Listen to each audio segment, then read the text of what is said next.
the screen and we can recite the prayers together.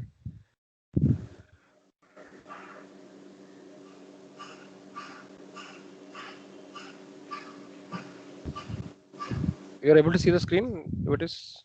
Yeah, yes, probably.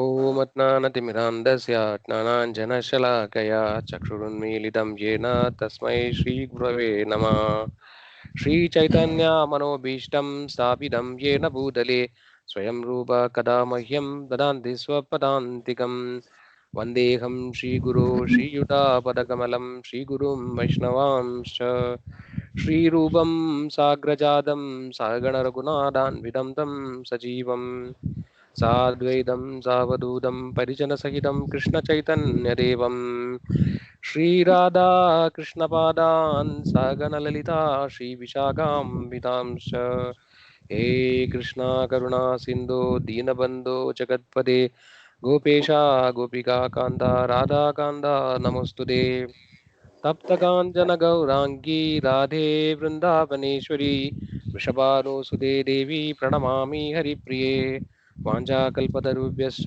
कृपासिन्धुभ्य एव च पतितानां पावनेभ्यो वैष्णवेभ्यो नमो नमः नमः ॐ विष्णुपादाय कृष्णप्रेष्ठाय भूतले श्रीमते भक्तिवेदान्तस्वामिनिति नामिने नमस्ते सरस्वती देवे गौरवाणी प्रचारिणे निर्विशेष शून्यवादी पाश्चात्यदेशतारिणे जय श्री कृष्ण चैतन्य प्रभु नित्यानंद श्री अद्वैत गदाधर श्रीवासादि गौरभक्तवृंद हरे कृष्णा कृष्णा कृष्णा हरे हरे हरे राम राम राम हरे हरे मुगं करोति वाचालं पङ्गुं लङ्घयते गिरिं यत्कृपादमहं वन्दे श्रीगुरुं दीनतारिणं परमानन्दमाधवं श्रीचैतन्यमीश्वरम् ॐ नमो भगवते वासुदेवाय ॐ नमो भगवते वासुदेवाय ॐ नमो भगवते वासुदेवाय Hare Krishna. So we'll start the session now. Yeah. So, Sushil Prabhu's question. So basically, we had discussed about the chanting, right? Chanting is the most important process in devotional service. Everything else comes later because the chanting is the process by which chanting is the medicine, right? Prabhupada used to say, right? Basically, for the conditioned souls who have forgotten their original identity, chanting is the process by which actually they can revive their lost relationship with Krishna. So that is the most important thing in all the angas of bhakti, right? Without chanting, nothing else can be successful. So we generally try to, most of the time we try to what you call we don't really appreciate the importance of chanting. We think that okay, it is just another activity. But actually, without chanting, by doing perfect chanting, alone actually we can attain all success. For example, the knowledge about scriptures, everything is automatically revealed. When actually one attains perfect chanting. So, but generally, it is very difficult for us because of our condition situation, right? The more the medicine, so it's like the example Prabhupada always give is that the person who is suffering from jaundice, a person who is suffering from jaundice, he will not have any taste for sugar cane or sugar, right? Sugar cane juice will be feeling extremely bitter. So the more a person feels that sugar cane juice is bitter, mean that the more he is diseased. So that naturally the living entities in the material world and the human beings, right, they will not have any taste for chanting. Okay, we find chanting very very bitter. It's like a bitter pill to swallow, right? But nevertheless, that is the only remedy. So what happens is that as we chant, gradually, the bitterness will reduce, and slowly the sweetness will start. Okay, so the chanting is the most important thing. But everybody, most of the devotees, right? Almost 99% of the devotees like struggles, with trying to chant properly. If somebody is able to chant without any problem nicely, then at that we have to understand that they definitely would have done devotional service in the previous life. Okay, so it is not easy, to chant in a very nice way. Okay, so there are many books written by devotees, on the chanting topic, how to improve the chanting, what are the different tips and tricks, etc., etc. So I think we have discussed it in very detail, and I think 2 3 sessions we discussed about it. So some of the points, some summary of these things, because every time even though we hear so many things, we forget about when we are chanting, we don't remember all these things. So what one of the things we discuss is that, probably we can write in a small card like this, right? A small card, and put it in the chanting bit. Can you see that something?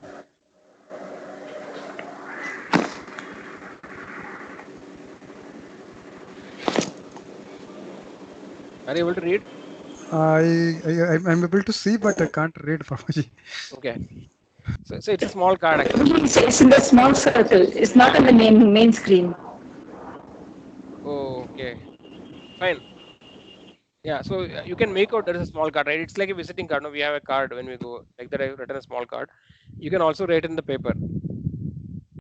Can't see. So I don't know how to make it see. My video is on, but no, I'm not in the focus. I think so. That's why it is. But I think you know that, right? We get a visiting card, no? When we go to a shop or anywhere, we get a visiting card. So this is like a visiting card, small visiting card on back side I've written. So basically, the idea is that you can write it in the paper, whatever it is, no? And then you in the chanting bit normally we'll have a small kind of some of the chanting bit will have a small bag, sip or some pocket will be there. So you can put it in that so that no before chanting you can just go through that so that we are reminded, okay, what should I do? So see some of the basic things see, which actually many devotees have mentioned, right? One most important thing is that the time we chant is very important actually. Okay, because during the day, most of everything is actually divided into classified into mode of goodness, passion, and ignorance, right? So time also there is mode of goodness. Like early morning time is considered in the mode of goodness, right? Brahma Muhurta or the morning time. Then afternoon is considered in the mode of passion, and in the evening, night it's considered in the mode of ignorance. So when we try to chant in the morning, the environment is automatically favorable. The mode of goodness is prevailing. So that's why auspicious activities are done in the morning time. And if you are able to chant in the morning, then actually we get support, from the environment. In the sense, the situation is more conducive. Okay, that is one thing. And second thing is that no, the biggest challenge for us to chant properly is actually the mind. The mind is very difficult to control, right? That we saw earlier. Even Arjuna is saying to Krishna, no, Machanjalam hi mana Krishna, pramadi balavadridam, right? Tasyoham nigraham manye vayo riva sudushkaram. Arjuna says that Chanjalam hi mana Krishna. Arjuna says that the mind is very wavering. Chanjala, no, it actually it's always restless. It cannot remain focused in a place for a short period. Like even for a small short period, it cannot remain. Immediately it tries to wander. So Chanjalam hi mana Krishna, pramadi balavadridam. Like it's like a mad and very strong, obstinate, right? Tasyaham nigraham vayo rivas dushkaram. So he's saying that I may be able to control a raging wind, right? But I can't control the mind like that. So the mind is very difficult. So mind, as soon as we start chanting, no, mind will start wandering on different things, right? So the mind is very difficult to control. So uh, when we are getting up in the morning, right, relatively the mind is calm because there are not many thoughts in the mind. It is like a lake, no, without much ripples, right? But as we start engaging with the material world, right, in the surroundings, gradually our mind will get occupied with so many different thoughts, right? So that is why also it is in the morning time our mind is relatively calm and without much disturbance. So because of this reason, no, it's always better if it is possible to chant our rounds in the morning. That is the best thing to do. So this is one important thing. Then second is where is the what is the best place to chant? So we can chant. One of the places recommended is chanting in front of Tulsi Maharani, because Tulsi actually is the representation of bhakti in the material world, right? And she is very dear to Krishna, and it has a purifying effect. Because Tulsi Maharani, we say, Vrindaya Tulsi Devaye Priyaye Keshava Seja Krishna Bhakti Pradayini Satyavade Namo Nama, right? So basically, she is capable of giving us Krishna Prema. So if we can have a Tulsi plant, and we can sit in front of Tulsi plant and chant. That is very very nice if it is possible. Otherwise, we can sit in front of the altar if you have an altar at home. Deities are there. We can sit in front of the deities. Right? Or if you have a picture of the Lord, we can sit in front of the picture of the Lord. So these are the things which are recommended. So, okay, so these are the overall thing, and then some of the points which I mentioned here, right? One is we should be sitting in a straight posture. No? For anything which requires concentration, it is very important to sit in a straight posture. That actually will automatically that will help to control the mind. So sitting with the back straight. Okay, and so some people will find it better when if they're even they close the eyes, or no, like half closed eyes or fully closed eyes. And some people find it better actually if they open eyes. So this is, we can't say no which is best. So whatever is better, no, one somebody can choose. Okay, so closing the eyes, if you don't fall asleep by closing the eyes, you can close the eyes. and actually, and you can focus on the holy names. So when you are chanting, what are we supposed to do? According to Prabhupada, no, Prabhupada did not ask us to do anything. No, he didn't ask us to meditate on something or it. No, he didn't ask. He just asked us to listen to the holy names. Okay, we have to just hear the holy names, each and every syllable, like Hare Krishna, Krishna Krishna, Hare Hare, Hare Rama, Rama Rama, Hare Hare. So each and every syllable, no, we have to keep on focusing our attention on the holy names or hear the holy names. This is what Prabhupada is recommending. Okay, but in some of the books I've read, actually they also recommend. I mean, I think it is not recommended for in the beginning stage, definitely. But some of the devotees have written that you can meditate on the form of the Lord, for example. Okay, which is not generally recommended for everybody. Like if you or actually you have photo of the Lord, no, you can look at the Lord's photo. So like you can meditate from the feet, gradually upwards. And like that, actually you can keep focusing on the Lord. That is one of the things which is recommended. But otherwise, just if you're able to just hear the holy names properly, right? That is what is sufficient actually. So whatever is good, as long as we are not, our mind is not wandering on material things. That is actually what is important actually, right? So what actually many devotees says is that wandering of the mind cannot be avoided. Okay, but we should be aware that whenever the mind is wandering, we should be aware that okay, my mind is wandering, and then we should immediately bring our focus back, to the understanding of. So this will keep on happening. Mind will go away. Again, we'll realize okay, mind is going. So let me bring back. So like that, we have to keep on again and again focusing on the holy names.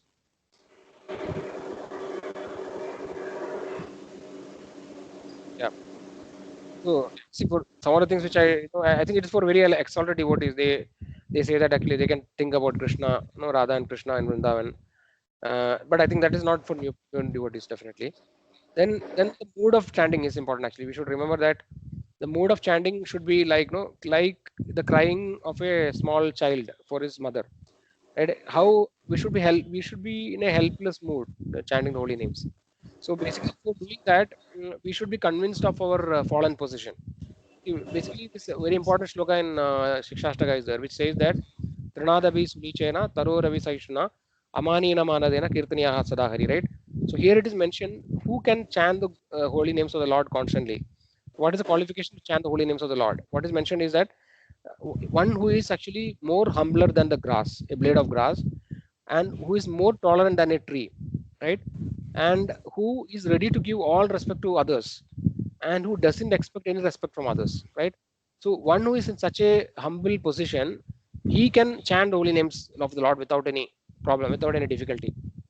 He can constantly chant holy names.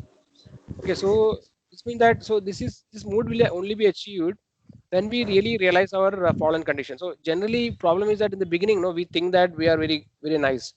No, we don't find any problem with us. We are perfect. Everything is good. I'm a very nice devotee. There's no problem. Everything is so. This mood means then actually we are not in a humble stage. Okay, because we can see that no, very very exalted like devotees, for example, Narottam Das Thakur or the Goswamis of Vrindavan, right? Uber Goswami, Sanatana Goswami, or what is that? Vrindavan Das Thakur, or Krishnadas Kaviraj Goswami, who was written Chaitanya Charitamrita. So whenever we read their poems or or their kirtans or their books, right, we can always see that they actually consider them as very very fallen. Okay, but I actually know that they are very very exalted, right? They don't have any material desires. They have completely sacrificed everything, their family, wealth, position, everything they have sacrificed for serving Krishna, right? But actually, still they are saying that no, I am the most fallen. Like Krishnadas Kaviraj Goswami says in Charitamrita, that no, anybody who sees me, right, immediately he lose all his spiritual credits or all his pious credits. Like that he is mentioning. So we can understand, right, what is the position, how humble they are. So from that position, we can understand where do we stand, right? So when we really understand that actually we are in a very very fallen stage from a spiritual perspective, right? Because see, we have been in this material world for so many millions of lifetime, and we have committed so many sinful activities in so many lifetimes, right? So somehow or other we got the human life, and then when one of the signs of making spiritual progress, right, is that and when we start realizing our follies, no, our limitations, right? As long as we think that no, I'm very nice, no, I'm like very nice devotee, I don't have any problem. Like then actually that is an indication that we are not making progress. The sign of progress is that when we will really, we sincerely will start seeing that we have so many problems, so many difficulties, or so many limitations, so many weaknesses, so many problems actually we are not able to do, right? So then only we realize that okay, we are in a very very fallen condition, right? So when we really think that I am so fallen, what is my hope actually? How can I go back to Krishna, right? Because I am so fallen, the hope of going back to Krishna is very very less, right? How it will be possible in one lifetime? If you really consider and really sincerely what you call understand and endeavor this particular thing, that I'm so fallen, there is no hope for me, then actually then we can chant in a very humble way, then we sincerely feel that with only by the Lord's mercy I can make any progress, only by mercy of spiritual master I can make progress. So we should sincerely feel that this is the only way. Then that mood of a helpless child is the small child is completely helpless. Without the help of mother, the child cannot sustain or survive, right? Everything is dependent. The child is dependent for everything: food, shelter, everything, clothing, whatever it is. So, so similarly, when we also feel that we are completely depending on the mercy of the Lord and His devotees, that mood if you have, then actually we can chant in that crying mood. So basically, the Prabhupada has given the meaning of Hare Krishna Mahamantra is like no, Hare means the energy of the Lord, right? And then Krishna and Rama. These are the three things in the mantra. So the mood or the prayer actually is that oh energy of Lord, like no, we are actually oh energy of Lord, energy of Krishna is Radha. So we are praying to Srimati Radharani, oh energy of the Lord, please engage me in your devotional service. So this is the mood or this is the internal prayer then that we are doing when we are chanting Hare Krishna Mahamantra. So basically, we are not interested in any service. We are only interested in our sense gratification, or our material happiness, pleasures in life, right? But actually, here we are telling that no, somehow or other, please engage me in your devotion service, right? Somehow, no, so that is the prayer actually. So, oh energy of Lord, please engage me in your service. So basically, to get the service of Krishna is very very difficult. Okay, so Krishna service is only possible. There are many many what you call levels, right? That through which we can serve Krishna. For example, one of the ways is that we serve Krishna is through a spiritual master. When we are actually, for example, when we take Diksha and we become initiated, whatever service we are doing, right, it is offered through the spiritual master, and then the spiritual master is off. We will pass it to his spiritual master, and then through the disciple succession, actually it is reaching Krishna. Because otherwise we are not qualified to serve the Lord directly. Okay, so for example, we offer prasadam also. It is the same way, right? When we are offering prasadam, actually we are not directly offering to Krishna and Radha. Like we are not. We don't have any qualification or purity to, so that the Lord will accept from us. So we are actually praying to the spiritual master, to offer whatever this prasadam, not prasadam, the boga, to the Lord actually, and then the spiritual master is offering. One spiritual master offers it on our behalf, and it goes to the parampara. So that way, we cannot serve Krishna directly. So we serve Krishna and, on Radha by through our spiritual master, right? And then we say that to get the mercy of Chaitanya Mahaprabhu, we need the mercy of Nityananda Prabhu, right? So even Chaitanya Mahaprabhu is difficult to access. Like comparatively, compared to Krishna, Chaitanya Mahaprabhu is very very merciful. He is more accessible. But it is told that without getting the mercy of Nityananda Prabhu, it is very difficult to get the mercy of Chaitanya Mahaprabhu. Right? To get the mercy of Nityananda Prabhu, we need to have the mercy of spiritual master, and we need to have the mercy of other acharyas, other Vaishnavas. So that way. So basically, the mood is that we are always understanding our fallen condition in the material world, and understanding that it's very long way for us to go. Like that, humbly we have to think, and we are actually crying for the help of the Lord to engage us somehow, purify us. Okay, yeah. Then other thing is that we have to hear the mantra very clearly. Okay, each and every syllable. Uh, yeah. Sometimes no, if you're not able to focus on the mantra, we are deviating too much. We can actually think about meditate on the spiritual master, or no, or Srila Prabhupada. We can meditate, pray for their help. Okay, then very important thing is that if it is possible for us, no, when we are chanting, we should try to forget our material designations. We should, that means that, that indirectly trying to come to a soul platform. And I actually see when we are chanting, we are actually becoming spiritual. Chanting is a spiritual process, and what is spiritual means is something related to spirit, and the spirit is the soul, right? So spiritual chanting is a spiritual process. It is a process of the soul, really. But normally our soul is not engaged. We are just mechanically chanting, or only your tongue is vibrating, no, and then no, we are making some noise. I mean, sound we are producing, but actually we are not present there. Our mind is not in the chanting. So somehow, at least we have to bring our mind in. The mind, we should always ensure that the mind is focusing on the chanting. Okay, and so that, so one of the things we can do is that before chanting, no, we can try to pray to all the spiritual master acharyas, no, like Haridas Thakur, who is known as Namacharya, right? We can pray to all of their mercies, like the Goswamis of Vrindavan, all devotees, all the devotees. We can meditate on them. We meditate on the spiritual master Prabhupada, for their mercy, so that we can chant nicely. And then we can try to think that, no, for at least for this time, see, somehow or other we have decided to chant, right? So let's say we are chanting 16 rounds, we need actually maybe 2 hours to chant.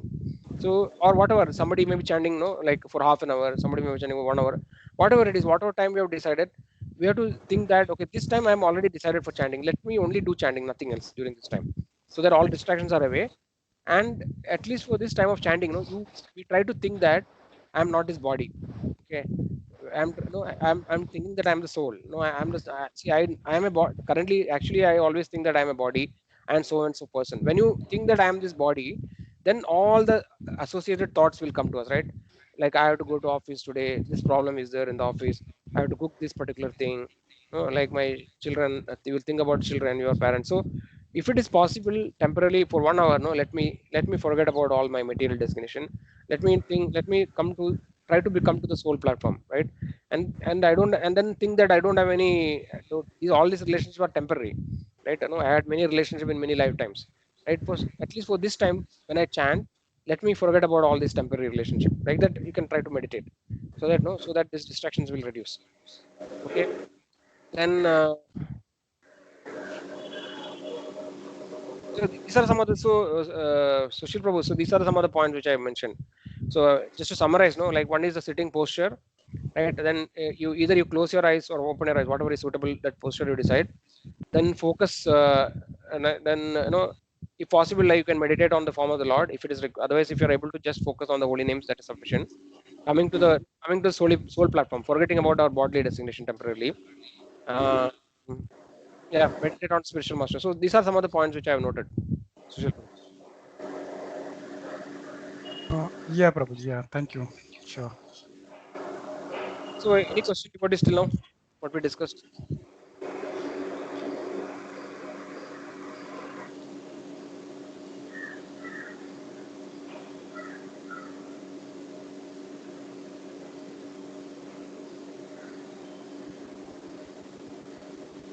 Jai Mataji and Ranjit Prabhu, any questions are there?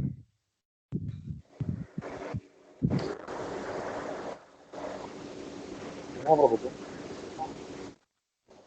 Prabhu, one second, right? Mataji. Yeah, Prabhuji, any questions are there?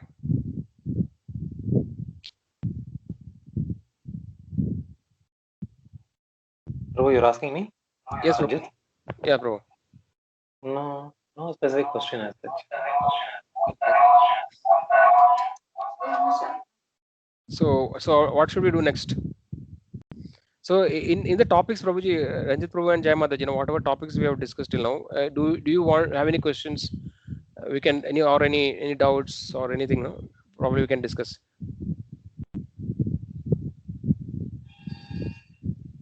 Because this session, no, anyway, we have more chance of discussion, because once you go to the topic, no, then mostly we'll focus on the topics or discussion. So you have anything, any questions or anything we can discuss, Prabhu?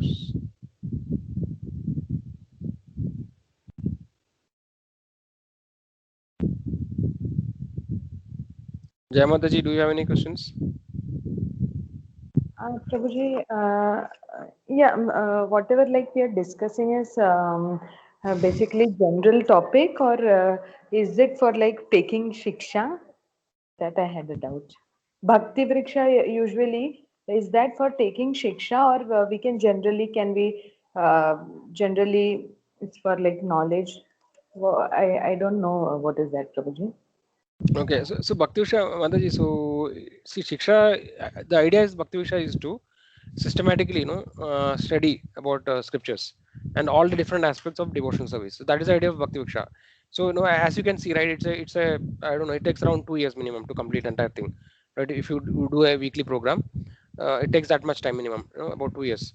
So the idea is that somebody who is completely new to Krishna consciousness, doesn't have any idea, somebody, such a person can join this program, and by the end of the entire session, right, you can completely understand most all the aspects of devotional service.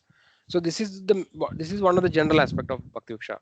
And Bhakti Viksha, the other aspect is, it's primarily meant for it's a preaching kind of program, in the sense it's like a tree. Bhakti Viksha means, it's a tree of bhakti, right? So the idea is that it like how a tree expands, into different branches and like sub branches like that. The idea of Bhakti Viksha is to expand the devotee community very fast, right? So that part actually we don't generally discuss. So what actually happens in real Bhakti Viksha, we come together, we sit in a place, right, in a circle, and all of us discuss actually the different topics. So the idea is that in Bhakti Viksha, right, in every 6 months a Bhakti Viksha can multiply. So that, what does it mean is that, no, so in Bhakti Viksha we encourage everybody to talk, right, like we are trying. All participants, we sit in a circle and everybody discuss after some time, no, like everybody, we take the points and everybody discuss. So the idea is that very soon, many of the members, no, they will become confident to preach themselves. So because we are discussing these topics, right? So idea is that, so maybe in 6 months or like 1 year at least, what will happen is that at least some of the devotees, like if you have 10 members, maybe 3 or 4 members becomes, confident that actually they can themselves start a new Bhakti Viksha. So let's say there are 10 people or 15 people. So the Bhakti Viksha is split into two groups. One group, no, the new leader will take the new one of half of the group, and the old leader will continue with that group. So like that, then further, no, it expands like that. So the idea is that it is like each one teach one. No, everybody teaches another person, and so that everybody gradually becomes comfortable with preaching. So the main idea of Bhakti Viksha is that actually, to multiply and to reach, basically you can reach, what do you call it, as a very deeper reach. No, for example, somebody starts in an apartment, then actually initially only few, like one Bhakti Viksha is there, right? Then after some time it can become 2, 3 like that, and it can spread everywhere. No, like that. So the Chaitanya Mahaprabhu's mood and mission is that gradually, like in every town and village, the holy names of Krishna should be chanted. So the Bhakti Viksha's aim is that, to make maximum number of devotees and also maximum number of preachers. So this is the primary aim of Bhakti Viksha. Okay, and from the other perspective, so Shiksha is actually meant for, see, it is not meant. So we generally expect that like devotees take Shiksha because Shiksha is one of the ways of measuring our progress, right? There is a clear, so this Bhakti Viksha is an integrated kind of thing, program. Because see, we do, in each level we are expected to read some books. For example, it says, for example, in this particular level, by this level we are supposed to complete Bhagavad Gita. No, and then we had read some small books of Prabhupada. So each level they tell, okay, beyond birth and death, like the 4 or 5 books. So it's a very systematic way by which, a devotee makes progress in his spiritual life. Okay, and Shiksha program is actually intended because anything, we do, unless and until there's a kind of a real commitment which is given, it is very difficult to really, put our effort and endeavor. Right, people will take it casually. So that is why after each level, of Shraddhavan is a person who stands 1 round. Right, then there is a Krishna Sadhak, Krishna Sevak, who is suppose somebody is standing 4 rounds. Then there is a Krishna Sevak, no, like I think 8 to 12 rounds. Then Prabhupada Ashraya, right? Then like that it goes. So the Shiksha program is only intended that the devotees are more serious, and then they commit actually. For example, they say that, okay, by end of this level I will read these books and I will be chanting 4 rounds every day. Like that, and when you come to finally 16 round, no, then we will be coming to the level where actually, we are following the 4 regulatory principles. We are actually not eating onion, garlic, meat, like that. So all these regulatory principles we will be following. So, but actually, nobody will force anybody to take Shiksha, right? But if somebody voluntarily feels inspired, they can take Shiksha. The general idea is that in a natural progression, the devotees take Shiksha after they complete different levels. But if you look at our Bhakti Viksha also, no, it is not that all of them have come to that level. So it is like, we are going with the lesson, but no, somebody may be still chanting 4 rounds, somebody may be chanting 1 round. That is possible. So it is not really mandatory, but that is the best thing. No, if you can go along with the Shiksha levels and do the Shiksha, that is the best thing to happen. But at the same time, it is not a compulsion or it does no force on that. Is that clear, Mataji, or any more questions are there in that? Yeah, clear, Prabhuji. Thank you so much. Hare Krishna. Hare Krishna. Okay. So regarding the topics, any questions are there, anybody? What all topics we discussed until now? So recently we discussed about these topics, like the need of a spiritual master, how to understand a genuine guru, right? What is the importance of Diksha, All these things we discussed. So in these topics, any questions are there anybody's having?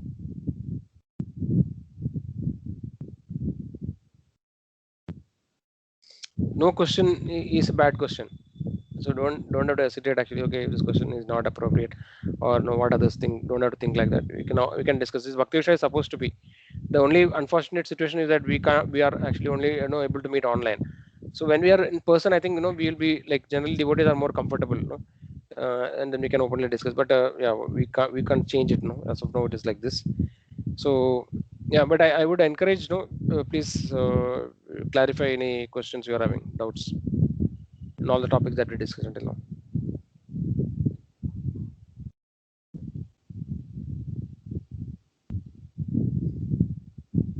Do you want me to go through the topics again?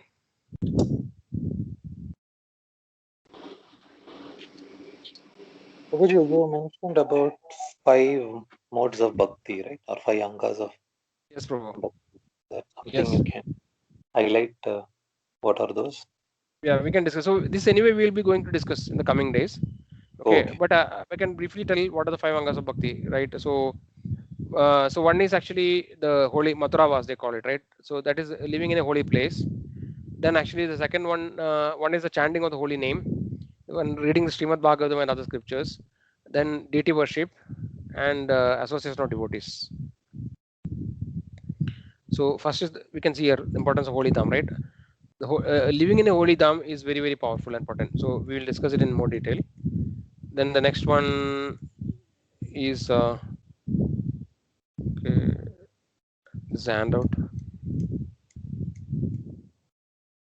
Then second is association of devotees. Okay, sadhu sangha.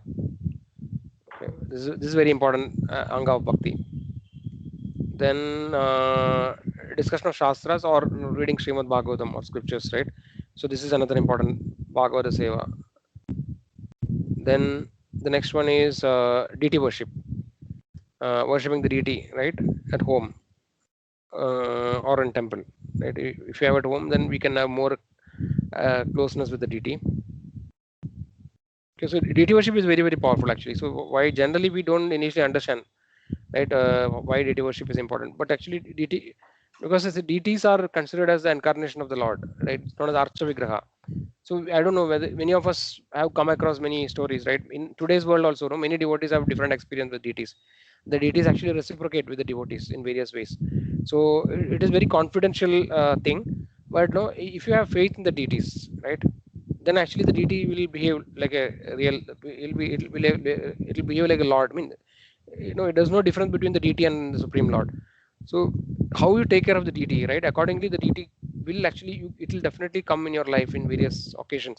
So this will be a very very tremendous what you call boost in our on our faith of the Lord. When you have the deities and then when the deities are reciprocating with us, right? You basically for many ways it can do. No, sometimes you just think about something, no, and then that thing happens sometimes, or no, the deities actually understand our mood, or sometimes the deities tell us what they want, what. So one of the pujaris actually was telling the other day that actually when he was serving in one of the deity, so uh, so what the deity wants, right? It actually pujari is informed by some other devotee. Some other devotees comes and tell, okay, please cook this for the Lord. And multiple times the same thing happened. For example, uh, the pujari was thinking, somebody came and told pujari that today you should offer this is what you call the drumstick. What is it? Drumstick leaves are there, no? What do you call that? The leaves of drumstick tree. It's one type of, we call it In Marathi, it is called Kadi Patta. Curry patta is uh, that is this thing, no?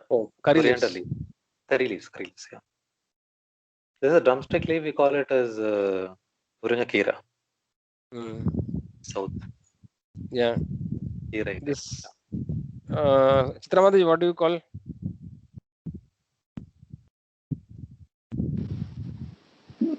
Prabhuji, we call it drumstick leaves only. No name. Okay. Yeah. So basically, see, somebody told the pujari that you should offer actually this drumstick leaf. There is a drumstick tree nearby. So please offer that to the Lord. Okay, but the pujari was very reluctant to do because now he has to climb the tree. It's not easy to get, and he has many other things to do. So he just ignores it. Then after some time, what happens? Some other person no will bring the same drumstick leaves, and then say that okay, please offer to the Lord. This is just one example. Then there is another case where no like the DTs actually the DT room had a AC, and the pujari was pujari forgets to switch off the AC while going to sleep, and then in the night the pujari will wake up shivering actually, though actually he did not put the AC in his room, he feels extremely cold, and then he shivers and he wakes up, and then he realizes that okay, like that there are so many ways that DTs actually, these are all today's now, things which are happening now. Then of course in the past we have so many stories from different different temples. We know that how the Lord actually accepts the prasadam, right? We have a story of Madhavendra Puri, right? So actually, so the DT worship is very, very, very important actually. But we need a little faith, in the DT to do DT worship. And in the beginning, it is recommended that in our parampara, we recommended that we should worship Gauranta deities. That to start with actually, because Gauranta is very merciful, and then they don't take much offenses.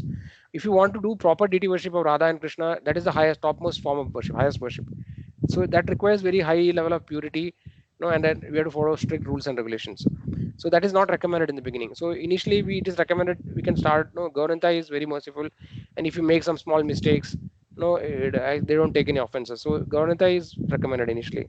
Then after that, actually, we can worship Jagannath, Baldev, Subhadra, right? So like that. So if you have deities like that, and then DT becomes a part of our life, and then we can see that DTs are reciprocating with us in various ways, right? So that way our faith will be very, very strong. We'll not have any, all our doubts will be dispelled by doing this service. And DT worship is completely purifying the person. Right? If you have so many anarthas, right, so many problems, right, like vices, like we say kama, krodha, lobha, moha, right? So when somebody serves the DT, all these anarthas, all these vices will be completely destroyed actually by the association of DT, by serving the DT. So this is a very, very strong, but every anga of bhakti is important actually, but DT worship is very, very powerful. Okay, so that is one thing. Then yeah, discussion of shastra we already discussed, right? Bhagavatam, reading Srimad Bhagavatam is considered as non-different from Krishna. So we have to read Bhagavatam and other scriptures daily. So here actually some details are given, like how whose worship is idol worship. Some details are given. Some things probably some details are there. Then chanting of the holy names, right? This is another anga of bhakti. Yeah, I think that these are the 5. I think. So what are the 5? Can we try to recollect? Yes, Living in Prabhuji. holy place. Mathuravas, Yes. Sadhu Sangha, Yes. reading scriptures, deity worship, chanting of holy names. Yes. Very good. Yeah. So this is very important actually. So all these 5 are very, very important aspects. Even if you are able to perfectly do one, right? It is told that alone can give us the highest perfection. But actually, for us, we are sadhakas, right? So there are different stages on devotional life. Like we discussed, right? We have Kanishta Adhikari, like a neophyte devotee, then a Madhyama Adhikari, and an Uttama Adhikari. So for a Uttama Adhikari, he doesn't have to follow anything actually, because he is beyond. We discussed, no, there is different. Like one is called Raganuga Bhakti, right? Then actually we have Vaidhi Bhakti. So Vaidhi Bhakti is the process we are following actually, which because we don't have a natural taste, we follow the rules and regulations. So that gradually, by doing the rules and regulations, we again regain our original taste. It is not that Prabhupada always emphasized it. It is not that Krishna consciousness is an artificial imposition on the mind. Prabhupada says like that. It is not actually. It is a natural tendency in every living entity. Only thing is that it is covered to different extent, right? So in some living entities it is completely covered. In some living entities, very, very subtle covering is there. But this particular what you call the ability, or the what you call the taste for devotional service, right? That is in every living entity has is there actually, because that is a constitutional position of Krishna, living entity. Jivara Swarup Hoi Krishna and Nityadas. Right? The constitutional position of living entity is to serve Krishna. So that is there in every living entity. Like just like the example we discussed, right? Just like a small child, no, he has the ability or the potential to walk already. It is there. right? But by little practice, no, he is able to walk. No, if the potential is not in the child, no, then whatever we do, it is not possible to for the child to walk, right? It is there. No, for example, if you take other animals, no, for example, like calf, a calf when it is born, no, within few hours, no, it starts walking. Like many of the animals in the forest are like that. So that is there. It is an innate ability in the living entity. Only thing is that it is covered because of our past, different contaminations, different sinful activities that you've done. It is there. So the Krishna consciousness, the Vaidhi Bhakti is a process like a fanning the fire. So a fire, it may appear as extinct. No, like for example, like a charcoal, right? It may appear that it is not burning, it's extinct. But when we fan it, we can see that actually it is only superficially covered by the ash. But when we fan, it again start to burn, right? So similarly, bhakti is like that. So the Vaidhi Bhakti is the process by which, we are actually practicing again something we have forgotten, which is there. So when we do the practice, automatically that thing which is hidden, right, it actually comes out, and then it will become natural. So initially it may appear artificial, or no, it's a super imposition like that we may feel, but actually after some time it will come as natural thing, right? So but it may take some time. So like that, so any of this process of anga of bhakti, right, it is all capable of igniting this what you call the bhakti, right, which is there in the living entity. Any questions still now?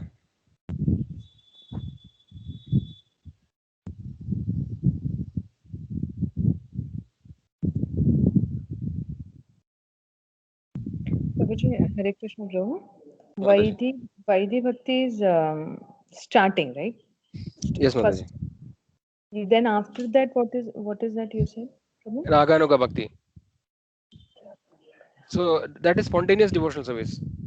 So Vaidhi Bhakti is the regulated devotional service, which actually all of us are practicing Vaidhi Bhakti. Whatever the rules and regulations, right? The Bhakti which is done with the rules and regulations is called Vaidhi. Vidhi we say, na? Vidhi Marga. Vidhi means the rules and regulations. So Vaidhi Bhakti is the Bhakti which actually is regulated devotional service, which actually is practiced by all of us in ISKCON, for example. And generally, everybody starts with Vaidhi Bhakti. Then after practicing for many years, right, then actually it comes to the spontaneous bhakti, that is called the natural stage, no, or naturally spontaneously we feel attracted to the Lord.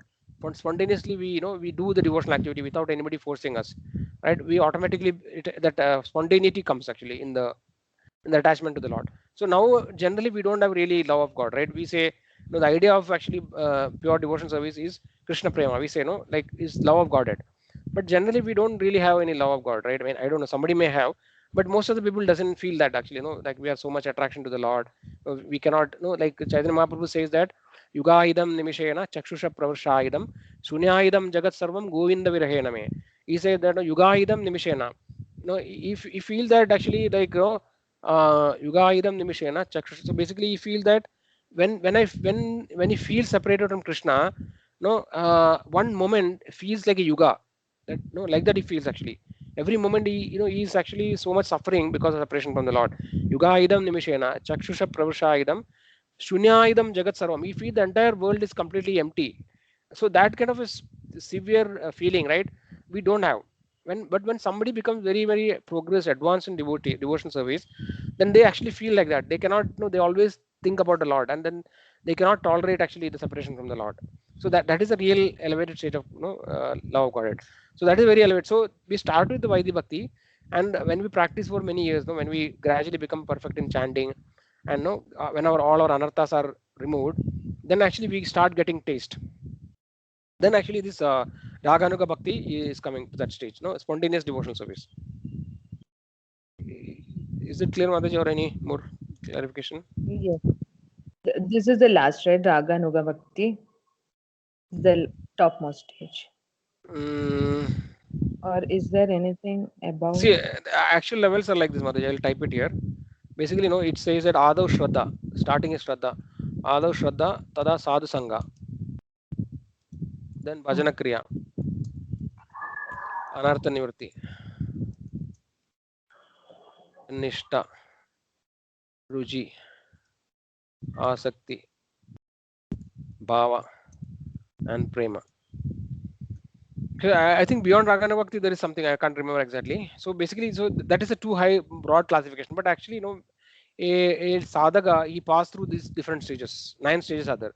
1, 2, 3, 4, 5, 6, 7, 8, 9. So these are the 7 stages of progress in devotion service. So starting is Adav Shraddha. In the beginning, there is Shraddha, a little faith, right? Then next comes Sadhu Sangha. So that this is how we see, somebody initially, he may just come to the temple once because he has some faith in the Lord. So he comes to the temple once in a while. Then the next stage is that he'll start associating with devotees, Sadhu Sangha. He will start. Generally, the people who are neophytes, right? They are called what do you call? Pragrita Bhakta, they call, or no? What I forgot actually. What is it? Kanishtadhikari, right? Prakrita Bhakta Kanishtadhikari. So generally in the Kanishtadhikari stage, people, the devotees, I mean the so-called devotees doesn't have any, they won't respect other devotees. They only, they think that only the connection between me and the Lord. They don't care about devotees. They don't give respect, or they don't understand the importance of sadhu sangha. But in the next stage, actually, they will start associating with devotees. They will understand the importance of devotees, and then the sadhu sangha will come. Then after that comes the bhajana kriya. The bhajana kriya could either mean, mostly it means the chanting of the holy names, right? Or it can be, participating in kirtan and other activities. This is the next stage. Then comes the anartha nivrti. So this is the most difficult stage to overcome, right? Most of the devotees, they get stuck in this stage called anartha nivrti.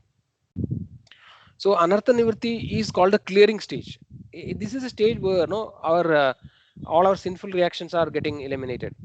All our anartha means things which are unwanted attachments, right?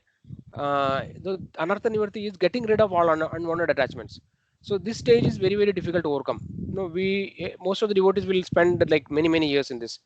Maybe many decades. Maybe 40 years, 50 years also it may take to clear anartha nivrti. Because once you cross anartha nivrti, then I think the progress can be very fast. But anartha nivrti is a stage where many devotees will stop doing devotional service. Many of the devotees, many of the so-called sadhakas, they won't cross this anartha nivrti. They will only maximum go till this stage, because this is the most difficult thing. So anartha nivrti is, for example, all the attachments which we have. Uh, like for example, it can be very simple things. For example, you may be just attached to a particular way. You want to sleep in a particular way, for example. Like you should, there should not be any sound, any noise when you sleep, or you want a particular kind of pillow. Or I'm just giving a crude example actually, but anartha nivrti can be, any attachment. For example, somebody is attached to watching movies, or somebody is attached to watching television, like games, or watching matches, anything actually. So many things can be there. Somebody may be, just attached to eating some food. Actually, they are very much attached to eating sweet foods. Like that. So many, it can be very big anartha, or it can be very small anartha. But all these anarthas, as long as we have, so somebody jokingly told, even if you have even if you have a desire to have one gulab jamun, right? Then you cannot go back to Krishna, like that they say. So it may apparently look very, very trivial or very small, but these anarthas or these attachments actually are a, big stumbling block, for us to make complete progress in Krishna consciousness. So this stage, like it can be very, see, somebody maybe, somebody's anartha may be anger. So this vices are there, that kama, krodha, lobha, moha, mada, matsarya, right? All this can be an anartha. So somebody may be very much, they cannot control their anger. Any small things, like they will become extremely angry, and then they lose their control. Like that, any of the vices can be an anartha. So this anartha nivarti stage is very, very, this is the stage of purifying, clearing stage. It will take very long time. Okay. Once you cross anartha nivrti, then comes the nishta. Nishta actually is a stage where you have fixed up in your Krishna consciousness. Nobody can easily shake you. You are completely convinced. You are completely determined, and you have a nishta. You're completely established in that position of the path of Krishna consciousness. So then after nishta comes ruchi. So till the ruchi stage, we will not have a natural taste of chanting. Most of the time, it will be like forcing. We will be forcing ourselves to do the devotional activity. But once we reach the ruchi stage, then the taste is automatic actually. We will, nobody can, dissuade us from doing bhakti, because we will not feel any happiness in doing any other activity. Only when we do bhakti, we actually becomes, that there's a natural taste. For example, sometimes, we see that, like some devotee may have a taste to do kirtan, for example, right? And then it is very natural for them to do kirtan. And no, there's a taste in that. There's a mellow, right? So that is called bhakti rasa, bhakti rasamrita sindhu, right? We have, so that rasa will come actually, ruchi. So this is the ruchi stage, that where we get the taste of chanting. Then actually asakti is a very strong attachment to this process. I mean, to the Lord and to the devotion service. Then the bhava and prema are the topmost. So bhava actually is a completely pure stage actually, where where you are completely, no, you basically bhava and prema means you are already liberated. Actually, in bhava stage, the person is already liberated, and he like the Chaitanya Mahaprabhu, right? He in his leelas, especially in Andya Leela, he established his bhava. So in bhava stage, no, it is mentioned that the devotee exhibits various symptoms, no, like that 8 symptoms, like it is mentioned. Like, for example, the tears, no, tears automatically flowing from the eyes, the hairs of the body standing, no, so, no, and then shivering, perspiring, no, like becoming unconscious, like that. I don't remember all of them. No, like so this bhava, the different stages are, symptoms are exhibited in bhava. So this is a stage where the person is completely absorbed in the thought of the Lord. Always, no, he's remembering the Lord. No, he's fully attached. And it is mentioned that there is an example given, I think in Nectar of Devotion, that like bhava, like each of them, some example is there. I don't remember exactly. For example, initially, it will say that it is like sugarcane, then sugarcane juice. Then when the sugarcane juice is condensed, no, then it becomes like a sugar, for example, right? Then it is called, it's like sugar candy, like that. No, each stage actually the sweetness is increasing. And prema and bhava and prema, there's only a small difference. When the person in bhava attains complete perfection of all the, different symptoms, then actually is considered in prema. So prema is the topmost actually. There's nothing beyond that. Krishna prema, right? We say Krishna prema is actually the ultimate thing. So this is the topmost position. Where, for example, Radharani and gopis, they are in actually that stage. But it is very rare for the living entity in the material world to attain bhava and prema. It's very difficult. So it is, yeah. So these are the different stages of, progress in devotional service. But I am not an authority, to talk about it. I just mentioned the list, but I don't have any realization of any of these things. But this is what actually I understood. Mataji, is it clear, Mataji? Thank you, Prabhuji. Thank you, Hare Krishna. Yeah, clear. Okay. Okay, devotees, anybody else? Any other questions? Prabhuji, I have a question in Bhagavad Gita. So, the concept of free will comes in which shloka in Bhagavad Gita, Prabhuji? It's a very difficult question. We have to search for. Actually, I have looked, Prabhuji, but I didn't find anywhere. See, one of the example could be, in the end, Krishna says to Arjuna, right? Now I have told everything, that I would say. Now, Karishe Vajanam Tava, he says, right? Now you do as you desire. So this is one of the ways of exhibition of the free will, because if free will was not there, then Krishna would not have done this, right? And we can see in many places that Krishna says Arjuna, no, he will tell that, no, this is my opinion, and no, he gives advice like that. No, he will not say that you should, he will not force Arjuna to do something. Okay, so that means that, there is a free will, right? If there is no free will, then there is no question of, like giving a choice. So this particular shloka, you can see, if anybody is asking you, we can say this shloka, which actually is there, Karishe Vajanam Tava. That shloka you can mention, Prabhu. Prabhuji, I can't able to see the screen. Shloka number, Prabhuji.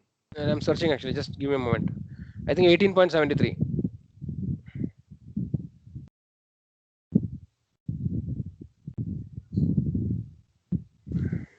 Prabhuji, in the Bhagavad Gita index, they have given free will and independence. There are 5 or 6 slokas, Prabhuji. Okay, then we can tell Mataji. Yeah, 3.37. Okay, we'll go one by one. Yeah, 1 second. 3.37. Skype video. 3.37. Yeah, bro, this is a good idea. You can search in the index to get the related information. Yes, this is on 3.37. What it's saying, Sri Bhagavan Vaja, Kama Esha Krodha Esha Rajo Guna Samudbhava Mahashano Mahapapma Vidhi Enam Miha Vairinam. We saw this in the beginning. Supreme Personality God said, it is lust only, Arjuna, which is born of contact with the material mode of passion and later transformed into wrath, and which is the all-devouring sinful enemy of the world. So here actually in the shloka it is not there directly. Maybe in purport. Prabhuji, but if you are searching for the 18th chapter, it is 18.63 and 18.78. Yeah, 18.78 is what I mentioned just now. That shloka Karishe Vajanam Tava is 18.78, I think. There are many, Prabhuji. You can refer it, 15.8, 15.7. There are about 7-8 Not shlokas. this one. Here, Yatra Yogeshwaro Krishna, Yatra Partho Dhanurdhara, Tatra Sri Vijayo Buddhir, Maybe in this purport, no, Prabhupada may be talking about it, but in the shloka we can't see that directly. Okay, in this shloka. So 18.73 is actually what I was saying. We can see the shloka here. You're able to see now, Mataji, the screen? Yes, Prabhuji. Yeah, so here saying Arjuna Vaja. No, yes, here he'll ready. No, this I think this is not a shloka, the previous shloka. 18.63, Prabhuji. Okay, so here Arjuna is saying that, no, just saying that Arjuna said, "My dear Krishna, O infallible one, my illusion is now gone. I have regained my memory by your mercy. I am now firm and free from doubt and prepared to act according to your instructions." So here is, he's agreeing to follow the instructions of Krishna. So before that, I think we should see maybe which is shloka, Mataji? 18.63, Prabhuji. What is the shloka? Can you read? I'm in the index, Prabhuji. 1 minute. This is not the one. So basically, the shloka which I am referring to is where Arjuna, no, Krishna says, Arjuna, I have told whatever I have to tell you. No, actually, no, it's up. You can decide what to do, whether to do. Yes, Prabhuji. 63 is there. Thus, I have explained to you knowledge Yes. still more confidential. Deliberate on this fully and then do what you wish to do. Yes. So according to me, this is That the is- most explicit, shloka where actually we can see that the Lord actually is giving the choice to Arjuna, right? Ididet nanam akyadam guhyad guhyadaram maya vimishratat asheshena yadechasi tadakuru. So this is what I wanted to say. But I told something else actually. I was thinking that in the mind. Yadechasi tadakuru means, no, yadechasi tadakuru means now you do as what you desire, right? Yada echasi tadakuru. So, and then you do what you wish to do. So here it is clearly Lord is giving the choice to Arjuna, right? That actually I've told everything. Now it is up to you, whether you want to do it or not. Yeah, so we can read a purport. Yeah, all these things. Here the words Yadeshasha Tadaguru, as you like, you may act, indicate that the God does not interfere with the little independence of the living entity. In Bhagavad Gita, the Lord has explained in all respects how one can elevate his living condition. The best advice imparted to Arjuna to surrender unto Supreme Super Soul seated in the heart. With the right discrimination, one should agree to act according to the order of Super Soul. That will help one become situated constantly in Krishna consciousness, the highest perfection of stage of human life. Arjuna is being directly ordered by the personality of Godhead to fight. Surrender to Supreme Personality of Godhead is the best interest of the living entity. It is not for the interest of Supreme. Before surrendering, one is free to deliberate on the subject as far as the intelligence goes. That is the best way to accept the instructions of Supreme Personality of Godhead. Such instruction comes also through the spiritual master. So here it's very clear. Here Prabhupada is clearly mentioning, right? This is exactly free will only. So God does indicate that God does not interfere with the little independence of the living entity. So here's the free will. Chetan Prabhu, is that fine? Krishna? Yes, Prabhuji. Clear, Prabhuji. Okay. Okay, devotees, any other questions? Comments?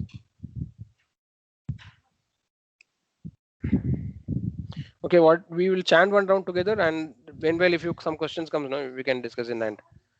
Okay, but don't try to think about the questions while chanting. If it comes automatically, it's fine. Okay, so we'll chant one round. Jai Shri Krishna Chaitanya. Jai Shri Krishna Chaitanya. Jai Shri Krishna. Chaitanya.